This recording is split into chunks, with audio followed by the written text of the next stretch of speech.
అందువల్ల లేఖనాలు చూసుకోవాలి ఎప్పుడు కూడా.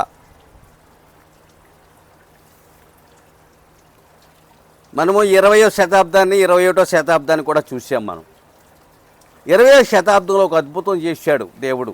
ఎందుకంటే యూదులు స్వదేశమునికి వెళ్ళిపోయారు. యూదులు ఎక్కడికి వెళ్ళారు? ఇప్పుడు అర్థమైందా? ఇశ్రాయేలులు ఎక్కడికి వెళ్ళారు? ఐగుప్తు కాలంలో స్వదేశమునికో 2 దేశాలకి వాళ్ళు. మనం చూసింది ఏంటంటే 20వ శతాబ్దంలో జరిగిన అద్భుతం ఏంటంటే యూదులు ఏమండి, ఇది ఎవరికి మహమ్మదీలకి అంజనీయులకి ఈ మాటల పంచ అర్థమవుతాయా? ఎవరు ఎక్కడికి వెళ్ళారో వాళ్ళకి అనవసరం, పేల్చామా లేదా అంతే. మహమ్మదీయులు ఇతరులను ఎవరిని మనుషులుగా చూడరు. వారి మతంలో ఉన్నవారు వారితో ఉన్నవారే మనుషులు వాళ్ళ దృష్టికి. ఏం చెప్పాను ఇప్పుడు? 20వ శతాబ్దంలో 21వ శతాబ్దం వచ్చిన తర్వాత అంటే 2001 నుండి ఇది 21వ శతాబ్దం, అంతేనా? ఎప్పటి నుండి? 21వ శతాబ్దంలో ఏం జరిగిందంటే ఈ చిన్న విషయాలు చెప్పి ముందుకెళ్తాను. యూదుల దేశమునకు యెరూషలేము రాజధానిగా చేయబడింది. మీరు అర్థం చేసుకోండి. కానీ అది కూడా ప్రపంచానికి ఏమీ తెలియదు. ఏం చెప్పాను? ఇది రెండోది. గత శతాబ్దంలో ఏం చెప్పాను? ఇప్పుడు ఈ శతాబ్దంలో ఎన్ని జరిగాయి? ఇంకో 3-4 చెప్పి నేను ముందుకెళ్తాను. ఇప్పుడు మూడోది ఏంటంటే ప్రియులారా, 4వది, ఈ శతాబ్దంలోనే సంఘము స్వదేశమునికి వెళ్ళిపోతుంది. ఈ శతాబ్దంలో జరిగే అద్భుతం ఏంటి?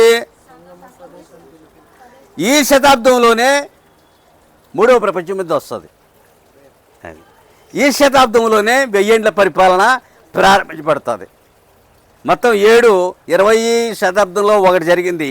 21వ శతాబ్దంలో 6 జరగబోతాయి. ఇవన్నీ ముందుగా ప్రవచించబడిన ఆత్మ సంబంధమైన విషయాలు. ఇవి ఆత్మ సంబంధాలు తప్ప శరీర సంబంధాలు వీటిని ఎన్నమడు గ్రహింపలేరు. ఇప్పుడు అర్థమవుతుందా? ఆమేన్, హల్లెలూయా.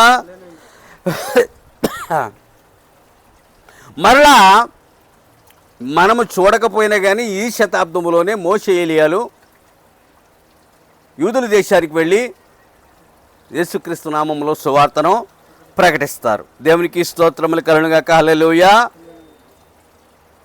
ప్రవక్త మొదటి ప్రపంచ యుద్ధాన్ని, రెండవ ప్రపంచ యుద్ధాన్ని చూశారు. ఏ యుద్ధాన్ని? మనము చూడకపోయినా అవి మన శతాబ్దంలోనే జరిగాయి. మనకి సమీప కాలంలోనే 2 కూడా జరిగాయి. ఇప్పుడు అర్థమవుతుందా? 19వ శతాబ్దంలోనే 2 యుద్ధాలు జరిగాయి. అందువల్ల ఏంటంటే దేవునికి స్తోత్రములు కలుగునుగాక, హల్లెలూయా. 3వ ప్రపంచ యుద్ధం వధువు చూడదని చెప్పాడు. దేవునికి స్తోత్రం. ప్రవక్త అనుశక్తిని చూశారటండి. ఎడ్ల బండి నుండి విమానం దాకా ప్రవక్త అనుభవం ఉందటండి.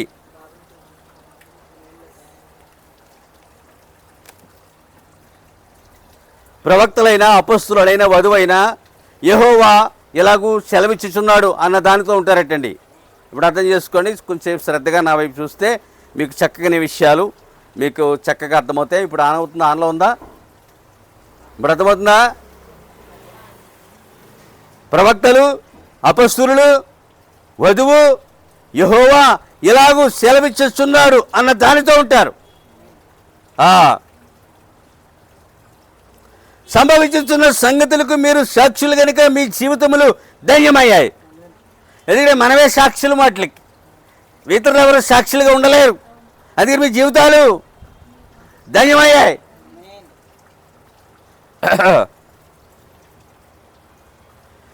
దేవుని వాక్యమునకు వక్ర వ్యాఖ్యానము ఏదైనా చోటలోనే ప్రారంభమైనది.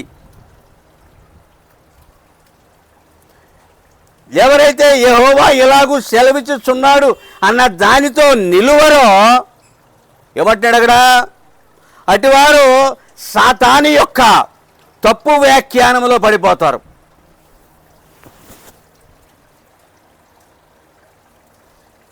ఎవరైతే యెహోవా ఎలాగూ సెలవిచ్చుచున్నాడు అన్న దానితో నిలబడరో అట్టి వారు సాతాను యొక్క తప్పు వ్యాఖ్యానములో పడిపోతారు. మోసం అది. అవునా? ఏ ప్రవక్తకైనా, ఏ అపొస్తలుడికైనా, ఏ వధువుకైనా యెహోవా ఇలాగూ సెలవిచ్చుచున్నాడు. దస్ సైత లార్డ్ అనే మాట ఇక్కడే వింటాం మనం. దస్ సైత లార్డ్, యెహోవా ఇలాగూ సెలవిచ్చుచున్నాడు అన్నారు వాళ్ళంతే. అది జరిగిపోయేది. కనుకనే పడిపోదురు. అన్ని కాలములలోనూ సంఘ శాఖల ద్వారా సంఘమునకు తప్పు వ్యాఖ్యానం ఇచ్చుచున్నాడు. అన్ని కాలములలోనూ ఏమంటున్నాడు? సంఘ శాఖల ద్వారా సంఘమునకు తప్పుడు వ్యాఖ్యానం ఇస్తున్నాడు. అతని పని అది. అన్ని కాలములలోనూ. దేవునికి స్తోత్రములు కలుగును గాక. ప్రవక్త మొదటి సంఘ కాలంలో వాడు సంఘమును తాకలేకపోయాడు. పౌలు మొదటి సంఘ కాలానికి ప్రవక్త. అప్పటికి ఇంకొక సంస్థ లేదా ఒక శాఖ ఇంకా నువ్వు తయారు కాలేదు. 90% వెలుగుతో నిండి ఉన్న సంఘం అది ఒక్కటే, మొదటి సంఘము. అందువల్ల 325లోనే మొదటి సంస్థ లేక శాఖ ప్రారంభించాడు అతనే. అప్పుడు ఒక సంస్థ, ఆ కాలంలో మానవుడు ఒక సంస్థను స్థాపించలేదు. మొదటి సంఘము దేవునితో ఉన్నది, కడపటి సంఘము దేవునితో ఉన్నది. మొదటి సంఘము వాక్యం యొక్క ప్రత్యక్షతతో ఉన్నది, కడపటి సంఘము దేవుని యొక్క వాక్య ప్రత్యక్షతో ఉండును. మనము ప్రత్యక్షతకు ప్రభావం మీద మాట్లాడుతూ ఉన్నాం. ద్రాక్షరసమునకు ప్రభావం ఉన్నది, వాక్యమునకు ప్రభావము, వర్తమానమునకు ప్రభావము, పరిశుద్ధాత్మకు ప్రభావము ఉన్నది. మనుషుల్ని ప్రభావితము చేసినట్లుగానే దేవుడు మనుషులను ప్రభావితులను చేయగలడు. ఇప్పుడు అర్థమైందా? అందువల్ల మనము ప్రత్యక్షత యొక్క ప్రభావమును అనుభవిస్తున్నాం. ఒక సంఖ్యకి ఇలా రగలదు, ఒక మత సంస్థ ఇలా రగలదు. మాకు యేసునామమున బాప్తిసం పొందగానే మాలో రకమైన మంటను బయలు పుట్టించాడు ఆయన. మిగతాది తప్పు అంటే తిరిగాం. మేము పొందిన ఆ యేసు ఏకత్వం కూడా తప్పని ప్రభువు ఎప్పుడైతే చెప్పారో ఈ ప్రత్యక్షతలోనికి వచ్చాం. ఈ ప్రత్యక్షత నిరంతరం ఇదేం చేస్తుంది? ప్రభావమును చూపుతుంది. మీరు ప్రభావితులు కాకుండా మీరు భక్తి చేయలేరు. ప్రభావితులు కాకుండా. అందువల్ల ప్రియులారా, ఏర్పరచబడిన వారికి యెహోవా ఇలాగూ సెలవిచ్చుచున్నాడు అన్నది ఉంటుంది. ఏర్పరచబడిన వారికి, ఏర్పాట్లో లేని వారికి యెహోవా ఇలాగూ సెలవిచ్చుచున్నాడు అన్నది ఉంది. ఎందుకంటే దేవుడు వారికి ఇవ్వడం. తన నోటి మాటని, వాక్యమని, వర్తమానమని కానీ, పరిశుద్ధాత్మని కానీ, ప్రత్యక్షత కానీ ఏమయో ఆయన ఇవ్వలేడు. దేవుడు ప్రత్యక్షమయ్యాడు. చూడండి, ఏ బేలుకు ప్రత్యక్షత దొరికిందని చెప్పాను, అవునా? కయ్యనికి సంఘశాఖ ప్రత్యక్షత, వధువుకి ప్రత్యక్షత. ఎగ్జాంపుల్ 1 మీరు తీసుకోండి ప్రియులారా. పేతురికి దేవుడు ఎవరో ప్రత్యక్షత దొరికింది, బోధ మీద ప్రత్యక్షత దొరికింది. చూసారా?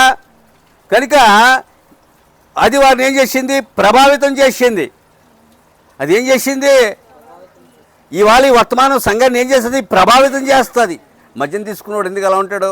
ప్రభావితుడయ్యాడు. లోపల అది ఉంది, అవునా? నీలో వాక్యము, వర్తమానము, పరిశుద్ధాత్మ నువ్వేమవుతున్నావు? ప్రభావితులు అవుతారు. అర్థమవుతున్నాయి నా మాటలో? ప్రభావితులు కావాలి. మనుషులుగా ప్రభావితం చేస్తారట. కానీ ఆ ప్రభావం కొంతసేపు ఉంటుంది, ఆ తర్వాత ఏమవుతుంది? అది తగ్గుతూ వస్తుంది. బైబిల్ గ్రంథము యొక్క నూతన తర్జుమా కానీ, వాక్యమునకు నూతన వ్యాఖ్యానం కానీ అక్కర్లేదు. దీనికి తర్జుమా కానీ వ్యాఖ్యానం కానీ అక్కర్లేదు. ఎందుకంటే దేవుడే వ్యాఖ్యాత. మన సహోదరులు చెప్పారు, మరి ఆయనకి ఎలా అర్థమైంది తెలియదు. ఒక మాట తీసినా, ఒక మాట కలిపినా మీకు జీవగ్రంథంలో పాల్గొంది. ఆ మాట ఏమంటే ఆయన వ్యాఖ్యానించారు, ప్రవక్త ప్రవశించారు, కాపరి బోధించాడు. మొత్తం పేపర్ మీదకి తీసుకోబడింది. బైబిల్ పేపర్ మీద తీసుకోబడింది. దాని మీద ఆయన మాట్లాడారు పాపం. అందువల్ల ఏంటంటే నేనేమి కలపలే, నేను తీయలేదు. ఇవాళ ఒక వాక్యం చదివాం. ఎంత చదివాం? అర్ధవాక్యం చదివాము. అర్థమైందా? పూర్తి వాక్యం చదివామా? ఆయన అర్ధవాక్యమే చదివాడు. నేను చేశాను, దాని మీద ఆయన ప్రసంగం చేశారు. ఇప్పుడు ఏం అవుతుంది? ఇప్పుడు వర్తమానము అదే విషయం మీద ప్రసంగించబడుతుంది. దీనికి మనం ఏమీ చెయ్యం. అర్థం చెడిపోకుండా చూస్తున్నాం. తర్జుమాల అర్థాలు మనము చక్కగా చేసుకుంటున్నాం. దేవునికి స్తోత్రములు కలుగును గాక. కొందరు మెచ్చుకుని కామెంట్లు పెడుతున్నారు, కొంతమంది ఏమో నొచ్చుకుంటున్నారు. ఏది ఏమైనా ఇక అది ఎలాగ సాగిపోతుంది. దేవునికి స్తోత్రములు కలుగును గాక. హల్లెలూయా. ఇప్పుడు అంతయు ఎక్కడుంది? ప్రవక్త వర్తమానంలో ఉంది. నువ్వంతా ఎక్కడ చూసుకోవాలా? అంతా అక్కడ ఉంచాడు దేవుడు. ప్రపంచవ్యాప్తంగా అందరి చేతుల్లోనూ బైబిల్ ఉన్నాయి, అందరి చేతుల్లోనూ ప్రత్యక్షత లేదు. ఎప్పుడు అర్థం చేసుకో. నీ అదృష్టం ఏంటంటే నీకు ప్రత్యక్షత ఉంది. నీకు కావలసిందంతా వర్తమానంలో ఉంచాడు. ఆ వర్తమానం నీకు బోధించబడుతుంది. అందుకనే తిని వినివారు ఏమవుతారు? ధన్యులు అవుతారు. ఇలా ఇప్పుడు ఇంత చెప్పింది కూడా చెప్పరండి. సంఘశాఖలు ఎంత చెప్పింది కూడా అలా నవ్వుతూ చక్కగా అంతే ఇంటికి వెళ్ళిపోయి శుభ్రంగా తినేయడమే. లేదా మరి రెండో ఆరాధనకి సంచులతో రెడీ అయిపోతాం. సంచులు దేనికి? ఆమేన్, హల్లెలూయా. కనుకనే ఎప్పుడైతే ఆత్మ చెప్పుచున్న మాట చెవి కలిగిన వాడు తప్పగా వింటాడు. ఆత్మ బోధకుడు అయి ఉన్నాడు. మానవుడు బోధించలేడు. ఇన్కమ్ ట్యాక్స్ వాళ్ళు బాధ పెడుతున్నప్పుడు వెళ్ళి ప్రార్థించాడు. ఆత్మ ఆయనలోకి వచ్చి మాట్లాడింది. అప్పుడు అవి ఏం చేసే? తోకలనే ముడుస్తాయి కదా. ఓడిపోయిన వాడు ఏం చేస్తుంది? ఓడిపోయిన కుక్క ఏం చేస్తుంది? తోక ఎలా పెట్టుకుని వెళ్తుందా? నేను ఓడిపోయాను అని ఇంకా మీతో స్నేహానికి సిద్ధపడుతున్నానని చెప్పి ఇంకా మిగతా కుక్కలు దాని జోలికి వెళ్ళవు. అర్థమైందా? హల్లెలూయా. అది విషయం. దేవుడు తన ప్రజలను సమకూర్చి పరిచర్య యొక్క దర్శనమును అనుగ్రహించు. ప్రజలు సమకూరుస్తాడు. సమకూర్చి ఏం చేస్తాడు? మాట్లాడతాడు. మాట్లాడిన తర్వాత ఏం చేస్తాడు? తన దర్శనములను దయచేస్తాడు. తన కళలను ఆయన పంపిస్తాడు. భూత భవిష్యత్తు వర్తమాన కాలములలో సంభవింపబో సంగతులను తన భార్యతో పంచుకుంటాడు.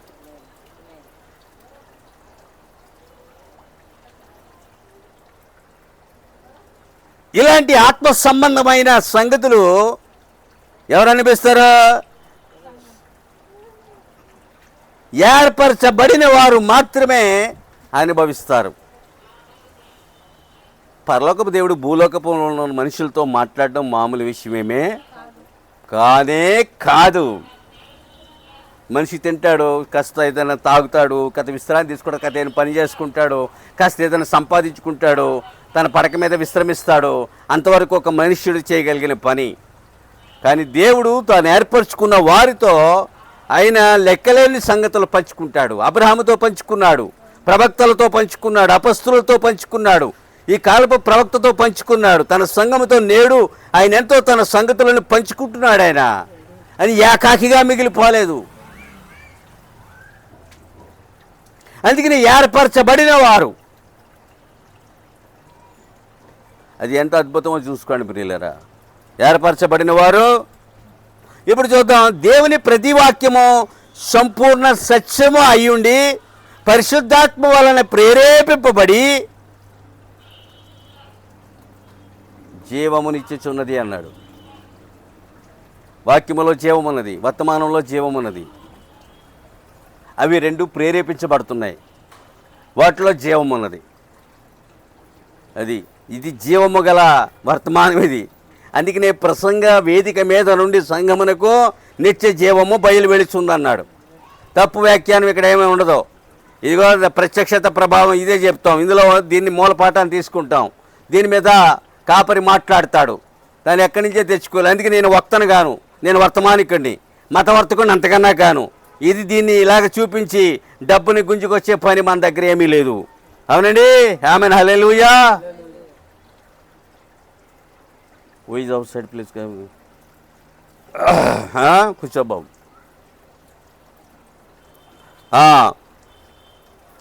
వాక్యమునకు మా సొంత మానవ అనువాదము అక్కర్లేదు. రెండవది ఏంటంటే ప్రియులారా, మానవ సొంత అనువాదము జనులను దేవుని ఎదురు నుండి వేరు చేస్తుందన్నాడు. అందుకనే దేవుడు ప్రవక్తని పంపించాడు. ప్రవక్తలో నుండి ప్రతి వాక్యమునకు అర్థమునిచ్చాడు. దేవుడు ఏం చేశాడు? లేకపోతే మనకే పాఠశాల కట్టేసి పుస్తకాలు దాన్ని ఎండెత్తేసి పిల్లల్ని దాన్ని ఎండ పెట్టేస్తే చదువు వచ్చేస్తుందా? నువ్వు బడి కట్టేసావు, బాగుంది. దాని నిండా ఏం చేసావు? పుస్తకాలు పిల్లల్ని పెట్టేసావు. చదివేంటి అంటే వచ్చేస్తుందా? సంఘశాఖ యొక్క దుస్థితి అదే. చక్కగా కట్టపడ్డే టన్నుల కొద్ది క్రైస్తవ సాహిత్యము పెట్టబడింది. దాని నిండా పిల్లలు అక్కడే. ఇప్పుడు చూడు, ఎంతోమంది ఉండరండి, కానీ ఒక్క విషయం చెప్తున్నా, అక్కడ దేవుడు తన ఉపాధ్యాయుడిని పెట్టాడు. అతనే పరిశుద్ధాత్ముడు. అది దేవుడు తన ఉపాధ్యాయుడిని, అతడే పరిశుద్ధాత్ముడు. అతడే వర్తమానంలో నుంచి మాట్లాడతాడు. ఆనాడు మాట్లాడి వెళ్ళిపోలేదు, ప్రవక్త మాత్రమే వెళ్ళిపోయాడు. పరిశుద్ధాత్మ ఇంకా అందులోంచి తన ప్రజలతో మాట్లాడుతుంది. నా మాట అర్థమైందా? పాఠశాల నిండా పుస్తకాలు, పాఠశాల గదుల నిండా పిల్లలు. బోధించి వాళ్ళు లేకపోతే ఇంటి నిండా అన్ని పెట్టే కిచెన్లో ఒక అగ్గిపెట్టి ₹1 అమ్ముతుంది. నిన్న రాత్రి అగ్గి పుల్లలు అయిపోయాయి అనుకో, అవి వెలిగించి వంట చేయడానికి అగ్గి లేదు. అప్పుడు ఏమవుతాయి? అన్నీ నిర్వీర్యం అవుతాయి. జనులు సంఘశాఖలలో, సంఘ సంస్థలలో ఏమవుతున్నారు? నిర్వీర్యం అవుతున్నారు, బలహీనులు అవుతున్నారు. అది నేను ఉపమాన భావంగా నా సొంత మాటలయ్యి. దేవునికి స్తోత్రములు కలుగును గాక. హల్లెలూయా. ప్రత్యక్షతకి రాలేకపోతున్నారు.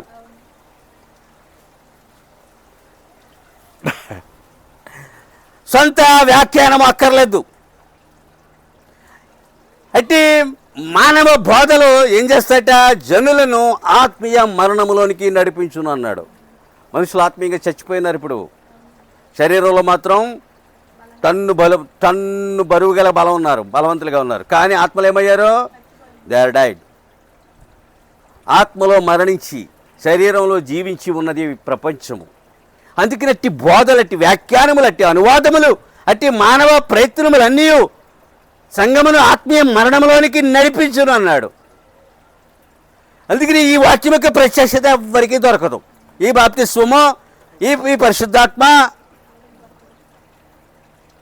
వాటి ద్వారానే నీకు నిత్య జీవం వస్తూ ఉంది. ఇదేం స్థిరజీవం ఇక్కడ ఏమి లేదండి. స్థిరజీవంతో ఉంటే బలి ఉండి మనకి ఇక్కడ. అవును కదా? మనకి 1000 ఏళ్ళు అనుకో, పోనీ 1000 ఏళ్ళు ఆదాభావాలు బతికారు, మనకి అన్నేళ్ళు కూడా ఇవ్వలేదండి. ఇక్కడ స్థిర నివాసము లేదు, స్థిరమైన జీవితం లేదు. లేఖనాల ప్రకారంగా ఇక్కడ మనకి ఏమీ లేదు. 7 కోట్ల ఎకరాలు. అక్కడికి వెళ్ళినంత 140 కోట్ల మంది నీకోసం నేను సంపాదించాను. నీకోసం నేను 7 కోట్ల ఎకరాల భూమి, ఇన్ని వేల టన్నుల గోల్డ్ నీకోసం ఉంచాను. నా కుమారుడా, నువ్వెంత మంచివాడురా అంటాడా? పళ్ళు కొరికేసి దేవుడు ఏం చేస్తాడా? చాలా జాగ్రత్తగా వినండి ప్రియులారా. నిన్ను ఏమి సంపాదించమన్నాడు? నువ్వు ఏమి సంపాదించి వెళ్ళావు? నిన్ను ఏమి సంపాదించమన్నాడు? నువ్వేమి సంపాదించి వెళ్ళావు?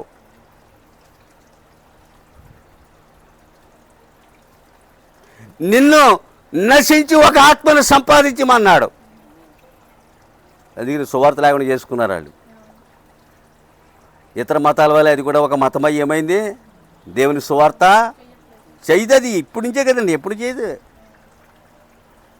వాళ్ళు పలకరించినా కూడా ఆయన గురించి చెప్పరాళ్ళు. తెలుసా నీకు? ఆమెన్. హల్లెలూయా. కనుక ఆత్మీయ మనలో త్రోయిస్తున్నది.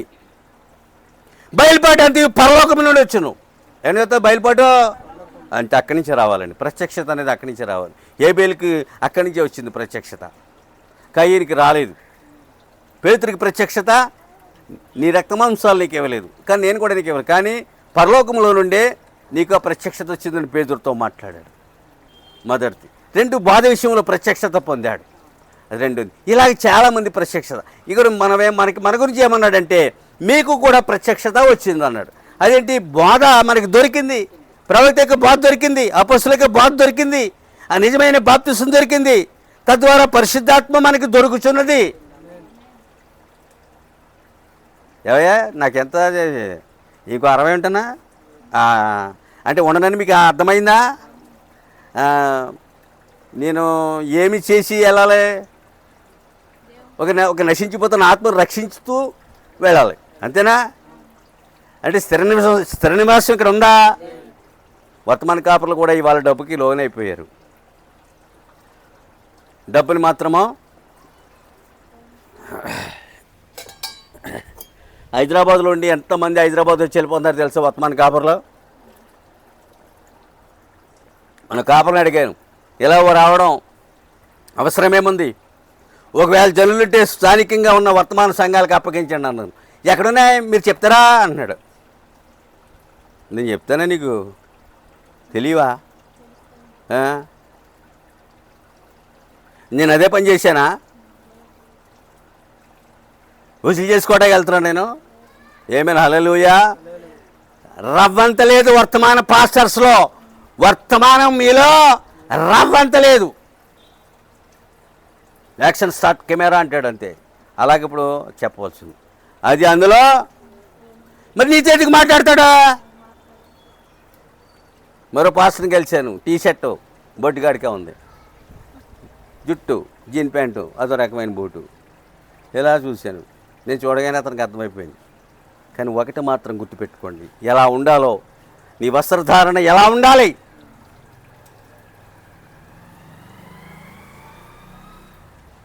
నాదేమో తెల్లగా ఉంది. ఆ రోజు స్నానం చేశాను, బుధవారం ఆయన కలిసిన రోజు. ఆ పగల అక్కడికి వెళ్ళాను, నైట్ ప్రేయర్ ఉంటుందని గబగబా. మీకు అర్థమవుతుందా? ఏం ఎక్కడున్నారు జనులు? ఇది చదివేస్తున్నామా? చదివితే ఏమైంది? నీళ్ళు ఏమైందే? ఈ బైబిల్ చదివేది ఏమైంది? మరి బైబిల్లో ఏమైంది? నువ్వు చదవలేదని నేను అంటలేదు, నువ్వు అనలేదని నేను అంటున్నాను, చదివావు. నీకేమర్థమైంది?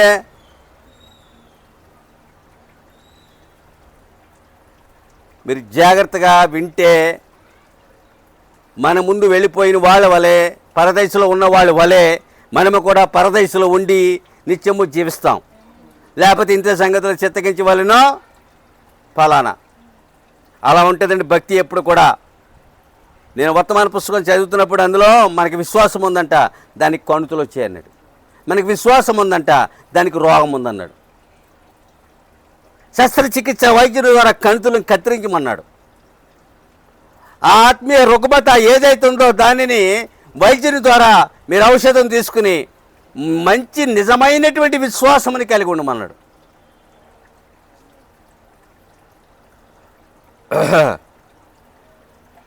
ఇప్పుడు బయలుపాటి ఎక్కడి నుంచి వస్తుందని చెప్పాను. ఇప్పుడు వచ్చిన బయలుపాటికి చెవులు కళ్ళు హృదయం తెరబడుతుందంట. చెవులు తెరవబడి వినడానికి చెవులు తెరవబడాలి. ఈ ప్రత్యక్షత చూడడానికి కన్నులు ఉండాలి. హృదయం తెరవబడాలి. ఎప్పుడైతే పరలోకం నుండి ఈ వాక్య ప్రత్యక్షత వచ్చిందో అట్టి వారికి కన్నులు తెరబడతాయి, చెవులు తెరబడతాయి, హృదయము తెరబడుతుంది. నువ్వు తెరబడుకునే చేయలేవు. ఇలా అంతా క్లోజ్ అయిపోయింది. మనోనేత్రము మోయబడింది, నోరు, చెవులు, కళ్ళు. అట్టి వాటి నుండి ఎంత వాక్యం ఉంటే నీకేమర్థమవుద్ది?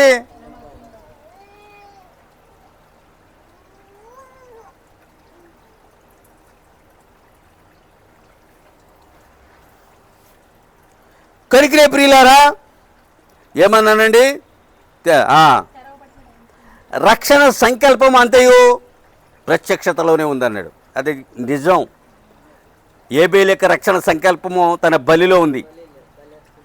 రక్షణ సంకల్పం అంతా ప్రత్యక్షత అంటే రివిలేషన్.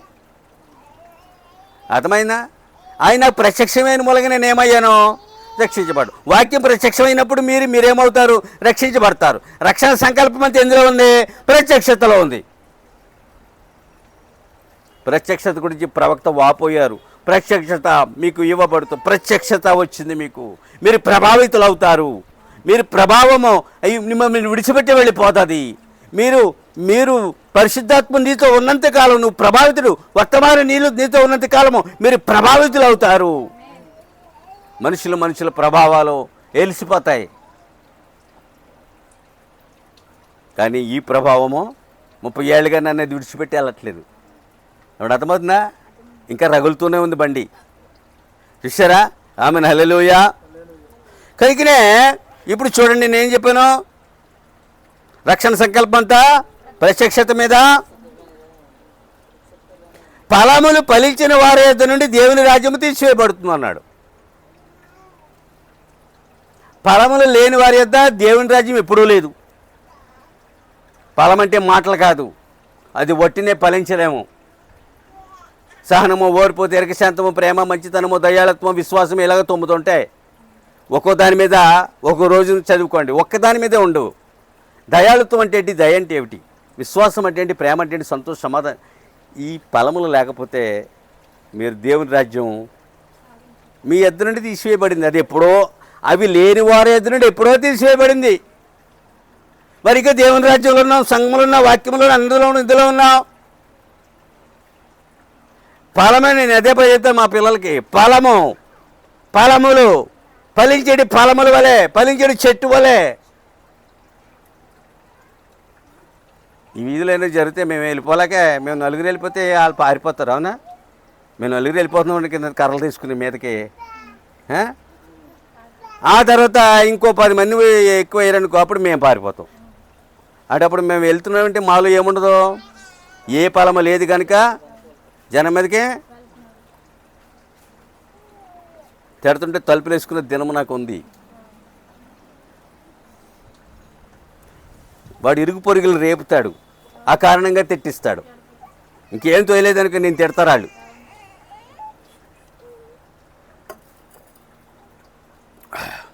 జాగరూకులమై ఉండి మన కాలములో జరుగుతున్న సంగతులను గుర్తించవలను.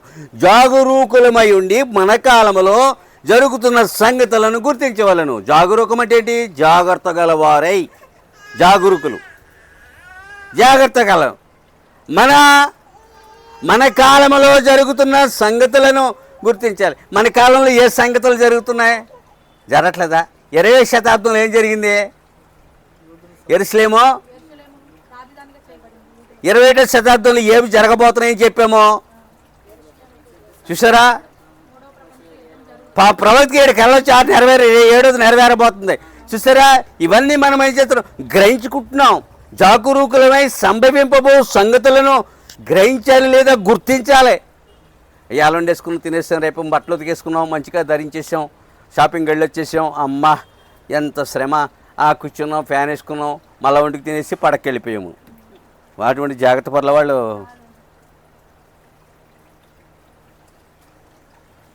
మనస్సులో ఒక పక్కనే వారు జాగ్రత్త కలిగి ఉంటారు. ఒక దిన జీవితమును ఒట్టినే గడిపేయడానికి వాళ్ళు ఎంత మాత్రం ఇష్టపడరు. ఈ సూర్యోదయం యొక్క విలువ వారికి తెలుస్తుంది, సూర్యాస్తమయం యొక్క విలువ వారికి తెలుస్తుంది, మధ్యలోనున్న గంటల సమయం వారి యొక్క విలువ, దాని యొక్క విలువ వారికి తెలుస్తుంది. కనుకనే ఒక గంట జారిందంటే వారి జీవితంలో చాలా బాధపడతారు. డబ్బుని ప్రేమించి వారు 100 రూపాయలు పోగొట్టుకుంటే ఆ రోజంతా వేదంతో ఉంటారు. కానీ మనం ఒక గంట ఆ కారణంగా పోగొట్టుకుంటే మనం ఏం బాధపడం. పోయింది, ఏం చేస్తాం అంటే రేపు లేదంటే గంటలో ఆయన అలాగే చెప్తాడు. గంటల కారులాగా తగలబడిపోతుందంటే గంటల కారు వెళ్తుంది. ఆత్మీయ జీవితం తగలబడుతుందంటే నువ్వు జాగరూకులై ఉండాలి.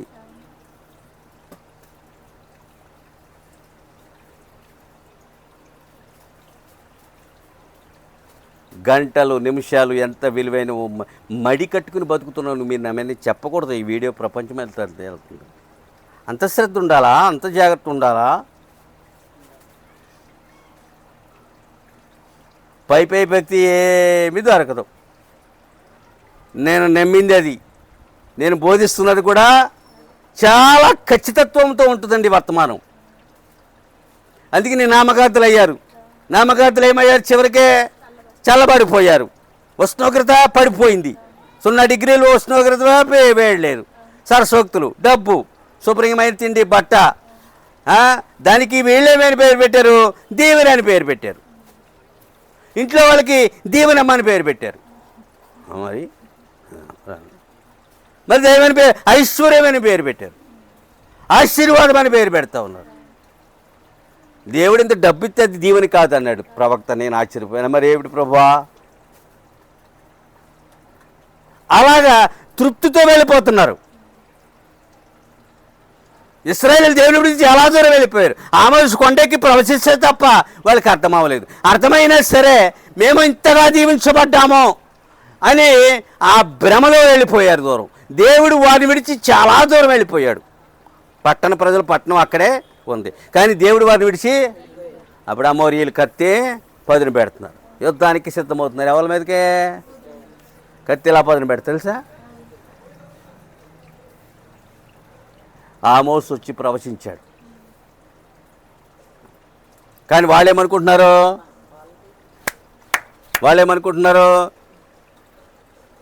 దేవుడు మాతో ఉన్నందుకు ఇంత ఆశీర్వాదమా?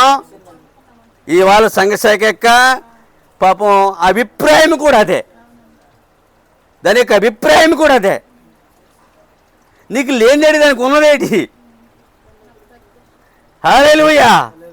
దాని ప్రభావంలో దివారాత్రులు ఉంటున్నాం మనము. మద్యపానానికి ఏముంటుంది? మందుకు మద్యపానం స్పిరిట్, అది తాగితే ఏమవుతారు? ప్రభావానికి వాక్యములో ప్రభావం ఉంది. ప్రభావం నా ఎదురు నుంచి నాలోంచి వెళ్ళిపోయింది అన్నాడు ఆయన ప్రభావం నాలోంచి వెళ్ళిపోయింది. మళ్ళీ ప్రభావం రాదని కాదు. వీటన్నిటిలో బలము. ప్రభావం అంటే ఏంటి? బలము. వాక్యములో బలం ఉంది, పరిశుద్ధాత్మలో బలం ఉంది, మద్యపానంలో బలం ఉంది. మంది ఇవ్వండి, ఎంత బలం లేకపోయినా సరే మరి ఏం చేస్తాడు తెలుసా? తాగిన తర్వాత రెట్టింపు బలం వచ్చి ఏం చేస్తాడు? ఈయన చంపేస్తాను ఆయన చంపేస్తాను అంటాడు. సరే నిశా దిగిపోయిన తర్వాత అంటే అది ఉన్నంతసేపు ఏముంది? ప్రభావం అనగా ఏంటి? బలం అనగా ప్రభావము, ప్రభావం అనగా ప్రత్యక్షతగా ప్రభావము సంగమునకు ఉండాలన్నాడు. వారు ప్రభావితులు అవుతారు, వారు బలవంతులుగా ఉంటారు. చూడండి, అర్థమవుతుందండి? ఎక్కడ తప్పిపోతాడు గొలుసు. ఇప్పుడేం చెప్పారండి? జాగరూకులు జరుగుతున్న సంగతులు గమనించాలి. ఆయన చేయ వాటిలో సంబంధం, ఆయన చేయ కార్యములన్నింటిలో సంఘం సంబంధం కలిగి ఉండాలి. సంఘానికి రిలేషన్స్ ఉండాలి ఆయనతో ఆయన కార్యములతో. సంఘమునకు సంబంధం ఉండాలి, ఆయన సంగతులతో సంబంధం ఉండాలట. ఇది ఆశ్చర్యం కదా? భర్త యొక్క సంగతులతో భార్యకి సంబంధం ఉండాలి. అర్థం చేసుకో. ఆయన సంగతులతో సంగమునకు సంబంధం ఉండాలి. లేని ఎడల వెలుగు లేకుండా వారి మధ్యనున్న దీపస్తంభముని తీసివేస్తాడు. నీ దారేరు నా దారేరు, నీ పొయ్యేరు నా పొయ్యేరు, నీ కొండేరు నా కొండేరు. ఇది మహాపాపము. అట్టివారి మధ్య నుండి వెలుగునీయకుండా దీపస్తంభముని తీసివేస్తాను. నాతో మీకు సంబంధం ఉండవచ్చు, మంచి పర్వాలేదు, కానీ మనందరము ఆయనతో సత్సంబంధము ఎలా కొనసాగుతుందో చూసుకోవాలి. దీపం ముఖ్యం, దాని వెలుగు ముఖ్యము.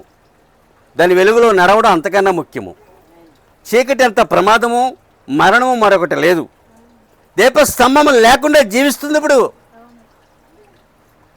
దీపస్తంభము ఇవ్వబడింది, స్తంభము కోసం ప్రార్థించాలి, దాని వెలుగులో ప్రయాణించాలి. ఒక ఆయన దీపస్తంభం అని పేరు పెట్టుకున్నాడు, సంఘం పేరే దీపస్తంభం. మంచిది, దేవునికి స్తోత్రములు కలుగును గాక. హల్లెలూయా. దీపస్తంభమును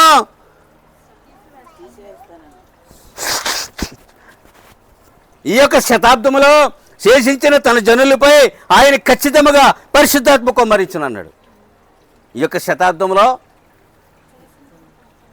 శేషించిన జనులపై ఏమంటున్నాడా? పరిశుద్ధాత్మను కుమ్మరిస్తాను.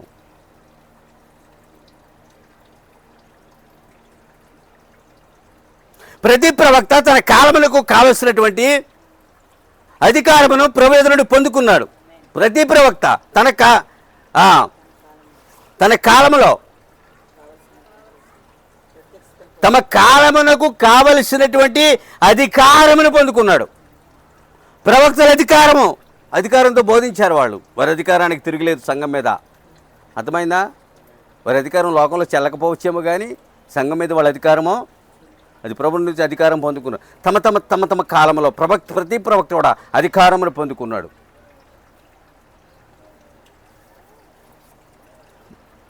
రోమన్స్ వెళ్తుంటే వారి కారు మీద ఎర్రని బొగ్గు ఉండేది. వాళ్ళు మానవ అధికారాన్ని పొందుకున్నారు. ఏంటిది? ఎర్రని బొగ్గు లైట్ వెలుగుతుంటుంది కదా, గుర్తుందా? ప్రముఖుడు వెళ్తున్నప్పుడు. అలాగే ఈ రోమన్స్ వెళ్తుంటే ఎలా ఉంది? అది ప్రజల మీద అధికారము ఉంది మాకు. కానీ ఏళ్ళలో దేవుని ఎదురు అధికారము తమ తమ కాలంలో ఆ యొక్క ప్రవక్తలో అధికారమును ఆయన ద్వారా పొందుకున్నారు. ఆమేన్, హల్లెలూయా. కనుకనే ప్రతి ప్రవక్త ఏమన్నా నేను ఇతరులు గ్రహించలేని ఆత్మీయ సంగతులను క్షమించండి ప్రియులారా, ప్రతి ప్రవక్త ఇతరులు గ్రహించలేని ఆత్మీయ స్థితిలో ప్రవేశించి తగిన వారై ఉన్నారు. ఇతరులు గ్రహించలేని ఆత్మీయ స్థితిలో ప్రవేశించి తగిన వారట. వారు ఏమవుతారంటే ఒక రకమైన ఆత్మీయ స్థితిలో జీవిస్తారు. అందరిలాగా ఉండరు. మానవాతీతమైన జీవితం జీవించారు ప్రవక్తలందరూ కూడా. అపొస్తలుడు కూడా అంతే. ఏమీ లేదనే భావన వారికి లేదు. వాళ్ళ కూర్చుకుని ప్రార్థించగానే అక్కడ ప్రత్యక్షమయ్యేది. ఇప్పుడు అర్థమైందా? ప్రతి ప్రవక్త ఒక రకమైన ఆత్మీయ స్థితిలోనికి ప్రవేశిస్తాడు.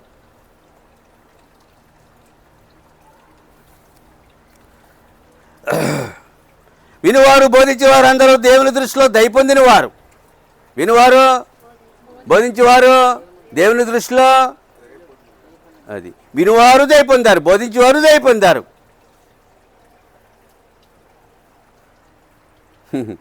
దేవుని దృష్టిలో దయ పొందాలి. ఆయన మానవుల దయందును దేవుని దయందును చంటి బిడ్డలను దీవించమని ప్రార్థించేశారు. మానవుల దయందు దేవుని దయందును మనకి మానవుల దయ కూడా అవసరం, అలాగే దేవుని దయ కూడా అవసరం. మనం జీవిస్తున్నది మానవుల మధ్య, అందుకని వారి దయ కూడా కోసం మనం ప్రార్థిస్తాం. మా పట్ల వారికి దయ పుట్టించి ప్రభు నేను ఇప్పటికీ ప్రార్థిస్తాను. మా పట్ల వారికి దయ పుట్టించండి. అప్పుడు నీ పట్ల ఆయనకి అవతల వారికి దయ కలిగేలా చేస్తాడు. ఆ దినములలో దేవుని యొక్క తీర్పులు భూమి మీదకి రాకముందు దేవుడు తన ప్రవక్తను పంపించేవాడు. ఆ దినములలో భూమి మీదకి దేవుని యొక్క తీర్పు రాక మునిపే ఒక ప్రవక్తను పంపించేవాడు.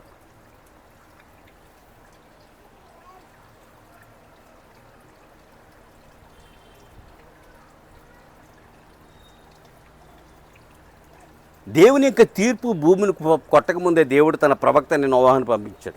ఈ దినం గురించి మాట్లాడుతూ ఉన్నాడు. ఈ దినము దేవుని యొక్క తీర్పు భూమిని కొట్టకముందే దేవుడు తన ప్రవక్తను పంపించాడు. ఆఖరి ప్రవక్త నుంచి మాట్లాడుతూ ఉన్నాడు. అది ఈ దినం కూడా ఆ దినం అలాంటిదని చెప్పి ఈ దినం కూడా దేవుడు ఒక ప్రవక్తనే పంపించాడు. ప్రవక్తలు ఏం చేస్తారా? భూత భవిష్యత్తు వర్తమాన కాలములలో సంభవింపబో సంగతులను ప్రవచించి వెళ్ళిపోతారు. తప్పుని చెప్పి ఒప్పుని చెప్పి వెళ్ళిపోతారు. అప్పుడేం చేస్తారు? ఆ వధువు అదంతా సేకరిస్తుంది, సేకరించి తనలోనికి స్వీకరిస్తుంది. అప్పుడు రాబోతున్నటువంటి ఉపద్రవములను తప్పించుకుంటుంది. ముంచుకొస్తున్న తుఫాను వర్తమానం ఇప్పుడు చెప్పలేదు, తర్వాత చెప్తాను. దాంట్లో ప్రవక్త స్పష్టంగా చాలా సంగతులు చెప్పారు. ప్రపంచం మీదకి ఏం ముంచుకు రాబోతుందో చెప్పాడు ఆయన. గాజా నిర్జనమగిన మాట నెరవేరలేదా? నీ కత్తి వీళ్ళకి వాళ్ళకి ఉంటుందని చెప్పి నెరవేరట్లేదా? జీవితాంతం అంతే.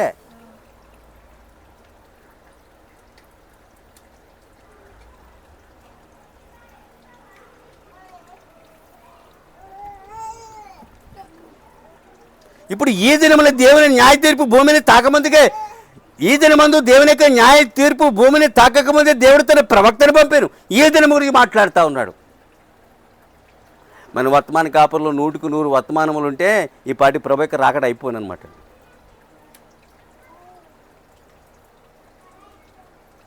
చాలా ఆడుకుంటున్నారు ఆ వేదికల మీద. నేను చాలా చిత్రాతి చిత్రమైనటువంటి విషయాలు ఇవన్నీ కూడా. ఎలా తిరుగుతున్నాడు ఆయన, అక్కడికి ఎంత దూరం వెళ్తున్నాడు, ఇక్కడికి ఎంత దూరం వస్తున్నాడు, ఇలాగంటున్నాడు. వర్తమానం ఉంది కదా నీకు. వండి పెట్టేసిన భోజనం వడ్డించడం సులువా లేకపోతే వండడం సులువా? వడ్డించడమే సులువు. సాంబార్ కాయటం సులువు కాదు, కాసిన సాంబారు పోసుకుంటూ పోవడం సులువు. అది కూడా చేయలేకపోతున్నారు. ఇక దేవుడేం చేయలేడు. సంఘానికి నీకు ఏం చెప్పాడు? నువ్వు మూట కట్టుకుని రమ్మన్నాడా? కొన్ని వెళ్ళాడా? మూట కట్టుకుని వెళ్ళాడా? తన మూటలు ఇప్పాడా? ఇదిగో ప్రభా ఇన్ని వజ్రాలు నీకోసం నీకు ఇష్టమని తెచ్చాను, నీకు కిరీటం పెడదామని ఒప్పుకుంటాడా? అంటే ఇలాంటి వజ్రాలు ధరిస్తాడు ఆయన? ఇలాంటి బంగారం వేసుకుంటాడా? ఇగో నాయన ఇన్ని కోట్ల ఎకరాలు ఇంతమందిని కొట్టి నీకోసం తెచ్చానంటే ఒప్పుకుంటాడండి? ఏంటండి జనులు దేనికోసం ప్రయాసపడుతున్నారు? మరొక ఏలియాని మనం చూస్తున్నామే, మరొక ఎలీషాని చూస్తున్నామే, మరో మేకాయని మనం చూస్తున్నాం.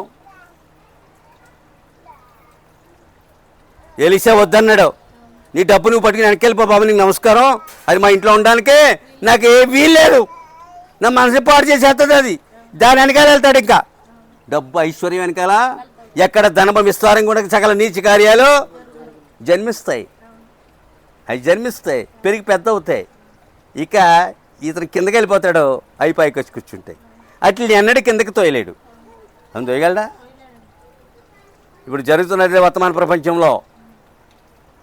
ప్రపంచంలో జరుగుతున్నదంటే సంఘం కూడా ధనము కోసం దాహం కలిగి ఉంది. దేనికోసం? అసలైన ఆత్మీయ దాహం చల్లారిపోతూ ధనమ కొరకైన దాహం పెంచుకుంటున్నారు. రేపు ఎలాగా, ఎల్లుండి ఎలాగా? అది రోగగ్రస్తమైన విశ్వాసం. అది అలాంటి విశ్వాసమునకు ఏ విధమైన ప్రయోజనం ఉండదు. నీవు యెహోవా ఎలాగూ సెలవిచ్చుచున్నాడు అన్న దానితో నిలబడ్డారు. డబ్బుతో పని ఉండదా అని అడుగుతున్నారు. పని ఉంది. ప్రభుని యేసుకు కూడా ఆ డబ్బుతో పని వచ్చింది. ఒకసారి ఒక శకల దొరికింది, అర్ధశకల ఓ దానికి, అర్ధశకల మరో దానికి అని చెప్పి అన్నాడు ఆయన. అక్కడ యుగ ధర్మాన్ని పాటించాడు, ప్రభుత్వ ధర్మాన్నే పాటించాడు. నేరస్తుడిగా అనిపించుకోలేదు. అక్కడ నిన్ను నేరస్తుడిగా చేయడు, నీకు కావాల్సిన ధనం ఇస్తాడు ఆయన. ఈ చైర్స్ కొనాలని మనసులో ఉంది కానీ కొనే డబ్బు లేదు. How I am purchasing the chairs, good chairs, it is not possible in my life, but I have no sufficient money. ఇప్పుడు అర్థమైందా? కానీ ఎవరినో నా దగ్గర ఇంకా కొంత డబ్బు ఉంటే పని ఎవరో తెచ్చి 5,000 ఇచ్చారు. అది అర్థమవుతుందా? ఏవయ్యా, అర్థమవుతుందా? మీరు ప్రార్థిస్తే, నిజమైన విశ్వాసంతో మీరు ప్రార్థిస్తే మనం డబ్బు కోసం అంత ప్రయాసపడవలసిన పని అవసరత ఉండదు. 17వ సంవత్సరాన్ని ప్రవక్త పరిశుద్ధాత్మను పొందినట్లుగా మనం ఇంత వయసు వచ్చినా కూడా బాప్తిసం పొందలేదు. రంజిత్కి బాప్తిసం ఇవ్వాలని ఎందుకు కోరుకుంటాం? ఎందుకు ఆ దాహం మనలో ఉంది? దేవుని రాజ్యంలో 10,000 ప్రపంచంలో ప్రవేశపెడతాం. ఇలాంటి ఫలముతో మనం అక్కడికి వెళ్తాం. అప్పుడు బలా నమ్మకమైన దాసుడా, ఎంత మంచి భార్యవే నీవు అని మెచ్చుకోవడానికి మనం ఏం చేస్తామో. అంతేగాని 7 కోట్ల ఎకరాలతో వచ్చాను ప్రభువా, నీకు అదిగో నీ టన్నుల కొద్ది గోల్డ్ తీసుకో. మరి డబ్బు ఎంత ఉందో లెక్కలేదటండి. డబ్బు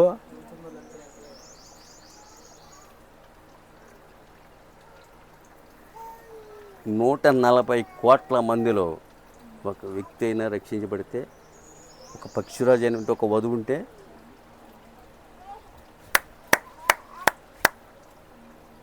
జాతక అర్థం చేసుకోండి. ఆ మహాశయుని గురించి నాకు చిన్నతనం నుంచి కూడా తెలుసు. చిన్నతనం అంటే ఈ భక్తి మొదట ప్రారంభం నుండి కూడా నాకు తెలుసండి. దేవునికి స్తోత్రములు కలుగును గాక. హల్లెలూయా. కనుక ఉండెను. ఇప్పుడు ఈ కాలానికి విలియం మ్యారియన్ బ్రనామ్ అనే ఒక ప్రవక్తని పంపించాడు. ఇప్పుడు అగ్గి మీద గుగ్గులం అయిపోతాడు అనమాట ఈ మాట వినగానే. ఏండి, విలియం మ్యారియన్ బ్రనామ్ అనగా ఏమైపోతారు? లేదా గుగ్గుల మీద అగ్గైన అయిపోతారు. ఏరైనట్టే ఊడిపోవడానికి కదండి. ఆ పేర్లు ఏముంది? నా కొడుకు ఆ పేరు పెట్టుకున్నాను. ఆ పేరులో ఆయన ఇచ్చిన వర్తమానంతోనే నన్ను నిలబెట్టింది ఆయన. నన్ను ఆయన మీద ఉన్న ప్రేమతో నా పెద్ద అబ్బాయికి ఆ పేరు పెట్టుకున్నాం. అర్థమైందండి? ఎంత మంచి పేరండి, ఎంత మంచి ప్రవక్త అండి, ఎంత మంచి ఏలియా అండి. ఏలియాలు చేసిన ప్రవక్త అండి.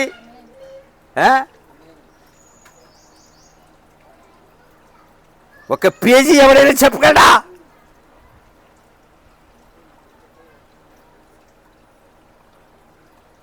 ఈ కాలానికి ఆ కాలానికి నోవాహు అని నువ్వు అన్నప్పుడు ఈ కాలానికి పేరును ఉచ్చరించాలి.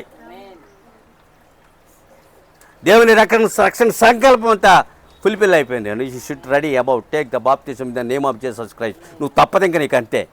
నీ ఇంటికి నీవు రక్షణ జక్కయ్యా, ఇది జక్కయ్యా, నీ ఇంటికి రక్షణ వచ్చినట్లుగానే నీ ఇంటికి కూడా నువ్వు రక్షణ మోసుకుపోవాలి. ఆమె నాన్న తల్లి తండ్రులను అక్క చెల్లి అన్నదమ్ములను నువ్వు స్వాధీనం చేసుకుంటావు.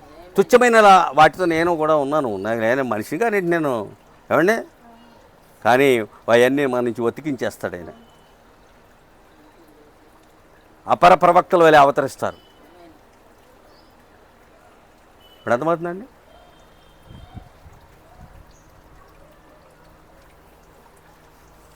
ఈ నెలలోనే తీసేసుకో. ఈ నెలలో బల్లసే, ఈరోజే బల్ల, ఇంక నెల బల్లలేదు నువ్వు. ఎందుకంటే నేడే రక్షణ, రేపు ఏమి అవునో అటువంటి ఒక పరిస్థితి ఏర్పడుతుంది. ఆత్మరక్షణ చాలా విలువైంది.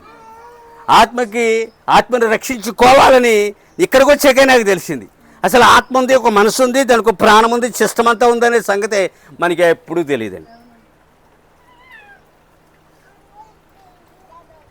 ఆమేన్, హల్లెలూయా. నోవా దినములలో ఏమి జరిగినది అని అన్నాడు ప్రశ్న మార్కుగా. ఏం జరిగింది? సర్వనాశనం జరిగింది అన్నాడు. ఏం జరిగింది? మనిషి కుమారుడి దినములలో ఏమి జరుగును అన్నాడు. ఏం జరుగుతుంది? అదే జరుగుతుంది. అంతేనా? మనిషి కుమారుడి దినములో ఏమి జరుగుతుంది?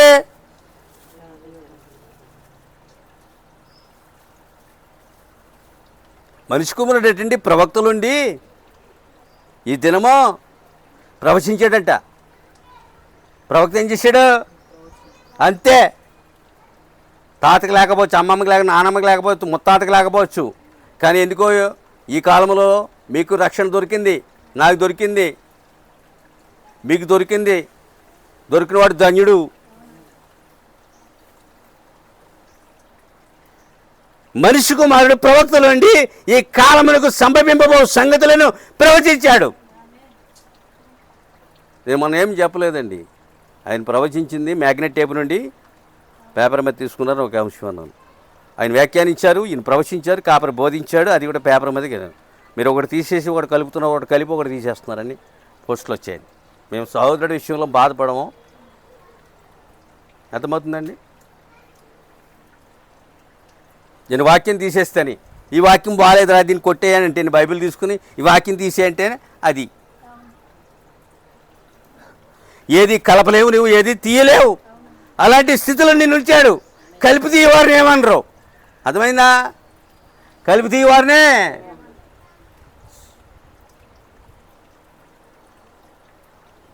మనిషి కుమారుడు ఆగండి, నోవా చెప్పుచున్నది అబద్ధం అన్నారు. ఈ కాలపు ప్రవక్తనుడు ఏమన్నారు? అబద్ధ ప్రవక్త. దేవునికి స్తోత్రములు కలుగునుగాక. కనుకనే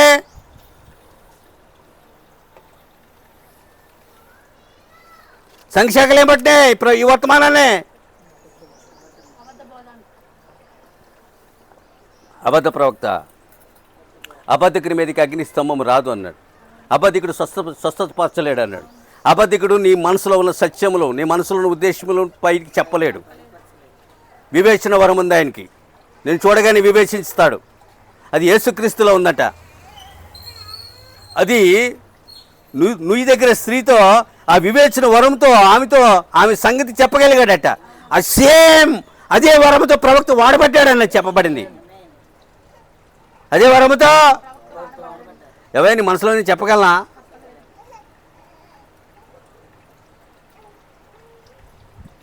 ఆ స్త్రీ యొక్క ఆ హిస్టరీ చెప్పేస్తుంటే ఆమెకి ఎలా ఉంది? ఇక ఆమె అంతకుమించి ఏమి చెప్పరాళ్ళు. నువ్వు ప్రవక్తవే అంతే, దేవుడు అని అనలేదు. కానీ నేను దేవుడు అని చెప్పుకున్నాడు ఆమెతో. సంఘజాగలు అన్యజనులు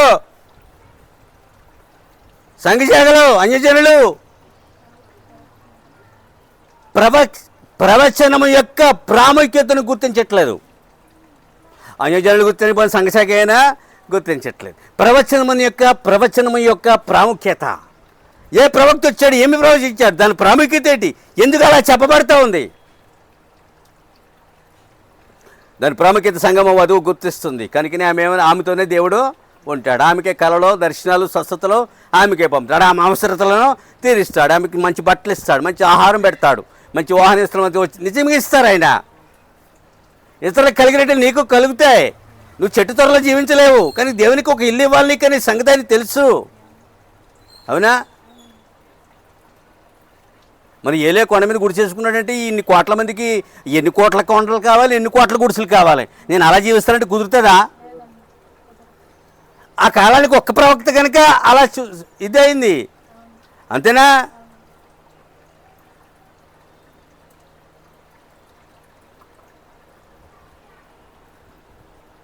వాళ్ళ ప్రవక్తలు అంతే. ఎలీషా ఐశ్వర్యాన్ని వద్దన్నప్పుడు చాలా ఎవరికైనా సరే ఏమనిపిస్తుంది? సరేండి, ఎంత అద్భుతమైన ప్రవక్త.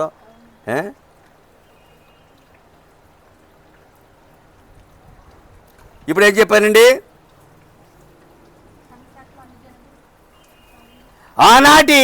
ఆనాటి వారు ఆయన పరిచర్యను గుర్తించారు కానీ నిందించలేదు. ఏర్పాట్లో ఏం చేశారు? పరిచర్యను గుర్తించి ఏం చేశారు? నిందించలేదు. సరికదా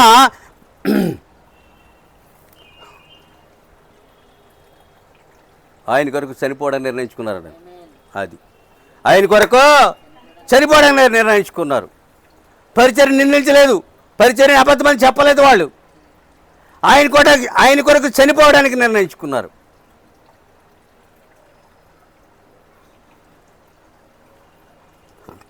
అదే వారిక నిత్య జీవం అన్నాడు. వారిక నిత్యం అదే.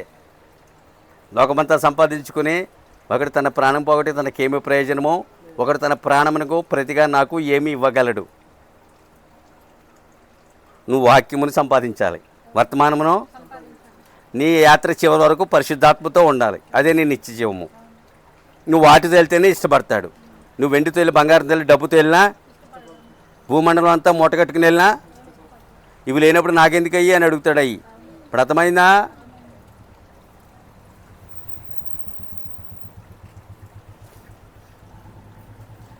వర్తమానం విన్న తర్వాత ఆయన కొరకు చనిపోవాలని నిశ్చయిత, అదే వారికి నిత్య జీవం అని చెప్పాడు. ఆ వర్తమానం వారి మీద ప్రభావం చూపింది. స్థిర జీవితం ఇక్కడ లేదు. ఇది నా దేశం అనడానికి లేదు.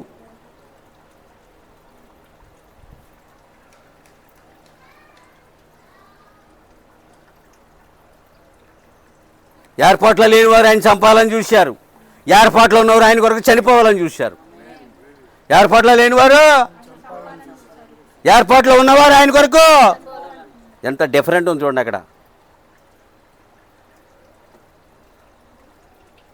అది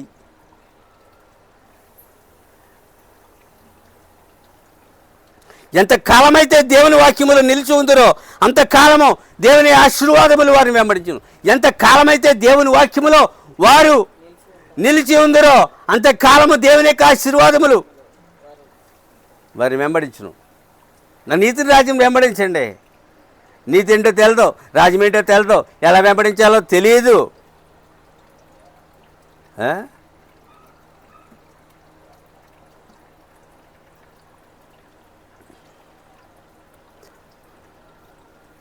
మన తరమందు గొప్ప ఆత్మ సంబంధమైన మతమాసము జరుగుతుంది అన్నాడు. ఈ తరంలోనే మతమాసం ఎక్కువ ఉంది. మీరు దాన్ని గుర్తుంచుకోవాలి. క్రైస్తవ్యములోనుంది, ఇతర మతాల్లో కూడా ఉంది. ప్రతి మతంలోనూ కొంత వర్తకం ఉంది. అర్థమైందా? క్రైస్తవ మతము, ఇతర మతాలు కూడా డబ్బు మీద కొంత లావాదేవీ జరుగుతుంది. ఈ తరంలోనే ఎక్కువ మతమాసం ఉన్నది.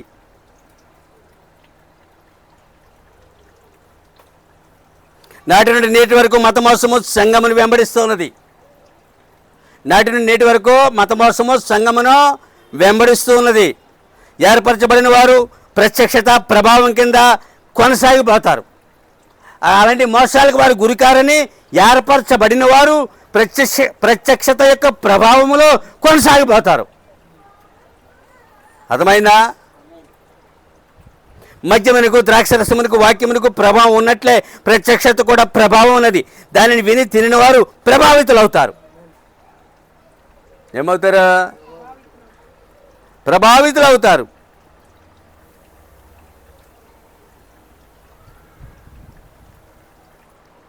వాక్యమైన గురి లేకుండా పరిగెత్తవద్దు. ఈ చివరి దినమున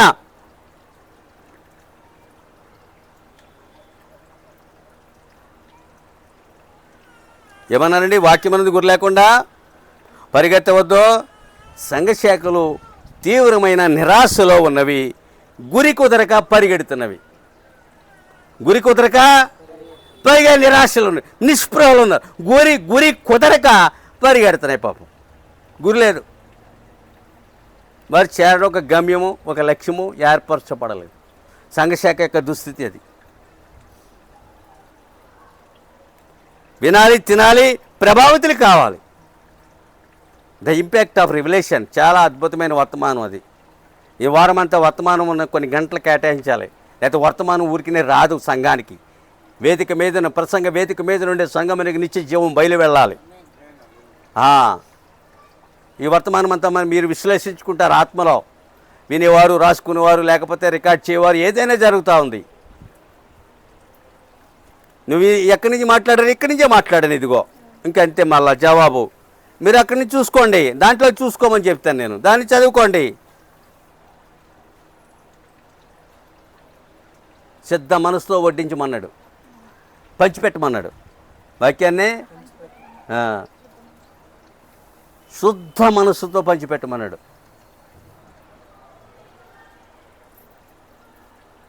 వాక్యం అనేది గురి లేకుండా పరిగెట్టకూడదు. ఏం లేకుండా పరిగెట్టకూడదు. అది మీరు ఎన్ని చదువుకుంటారో ఒక ఉద్దేశము కొరకు, లేకపోతే ఒక ఉద్యోగం కొరకు కొన్ని లక్ష్యాలు నిర్ణయించుకుంటారు మనసులో. వాటి కోసం చదువుతారు, ప్రయాసపడతారు.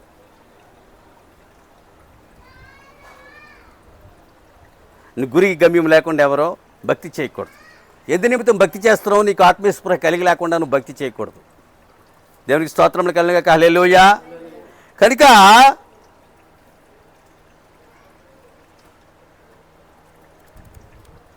అందువల్ల ప్రత్యక్షత యొక్క ప్రభావంలోనికి మనం రాత్రికి ఇదే వర్తమానం 2 చెప్తాను.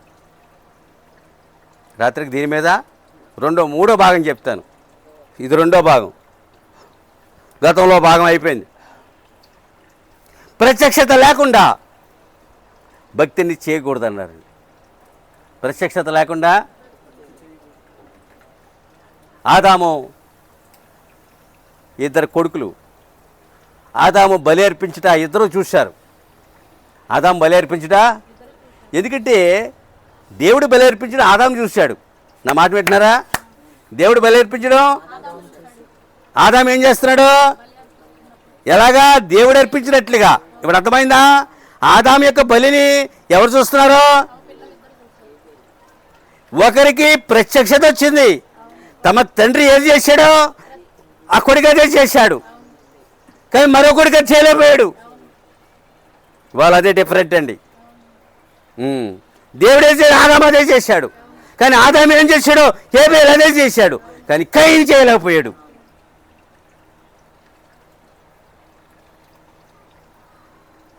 చాలా ఆశ్చర్యకరం. ఎందుకు అలా జరుగుతుంది? 2 కవల పిల్లలు కడుపులో ఉన్న యాకోబు మరియు, కానీ ఒకరు రక్షించబడ్డారు, విడవబడ్డారు. చూశారండి? అర్థమవుతుందా? 2 కన్యలు భూమి మీద ఉన్నారు. ఒక ఆమె రక్షించబడింది, మరొక ఆమె విడవబడింది. చూశారా? ఒకే తండ్రికి పుట్టిన వాళ్ళు ఏమవ్వాలి అసలు? ఒకరికి ప్రత్యక్షత ప్రభావం కిందకు వచ్చారు, మరొకరు రాలేకపోయారు. ఆ బలి అతన్ని ప్రభావితం చేయలేకపోయింది. తన తండ్రి దగ్గర చూసి నేర్చుకున్న బలి అతడు ప్రభావితం కాలేకపోయాడు. కానీ అక్కడ హేబేలు ప్రభావితుడయ్యాడు. బలి అర్పించవలసిన సమయంలో నిజంగా తన తండ్రి ఏదైతే చేశాడో అతడు అదే చేశాడు, అదే అంగీకరించబడింది. నిజానికి అతడు చనిపోయినా పర్వాలేదు, నేటికి అతన్ని ఏం చేస్తున్నాం? మనము స్మరిస్తున్నాం. చూసారా? దేవుడి వాక్యముని దీవించునుగాక. మనం లేచి నిలబడదాం. మన అటెండెన్స్ చేయాలి.